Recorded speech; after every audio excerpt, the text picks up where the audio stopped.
ప్రార్థన చెయ్యండి. प्रार्थना से भी उनको बहुत फर्क पड़ेगा।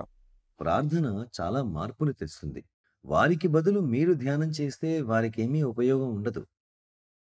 ఈ రోజుల్లో మనం చూస్తున్నాం. పూజారులు మీ ఇంట్లో మీకోసం కథాశ్రవణం లేక మంత్రాలు చదివితే, ఆ మంత్రాల వలన ఎవరికి లాభం కలుగుతుంది? फ़ायदा किसको होगा? ఆ పూజారికే కదా!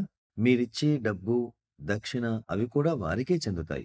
వివాహం జరిపించినప్పుడు కూడా పూజారిని పిలుస్తారు. ఆయన కొన్ని మంత్రాలు చదివి వెళ్ళిపోతారు. ఆయన చదివిన మంత్రాల అర్థం ఎవరికి తెలుస్తుంది? మీరే ఆలోచించండి. మీరు వేరొకరికై ధ్యానం చేయాలి అని అంటున్నారు. ఒకరి కోసం మరొకరు ధ్యానం చేసే పద్ధతైతే ఉంది. కానీ ఆ పని చేయగల సమర్థత, కలుగజేసే ఉన్నతమైన స్థితి మీ ప్రస్తుత ఆధ్యాత్మిక స్థితికి చాలా దూరంగా ఉంది. आप सिर्फ मालिक से प्रार्थना करो। మీరు గురువుని ప్రార్థించండి. భగవంతుని దయ వలన ఆ వ్యక్తి ఆ సమస్య నుండి బయటపడాలి అని. ఇంకా ఆ వ్యక్తి దృష్టి భగవంతుని వైపు మరలాలి అని. అప్పుడు వాళ్ళ మనసులో కొద్ది కొద్దిగా భగవంతునిపై శ్రద్ధ కలగడం ఆరంభిస్తుంది.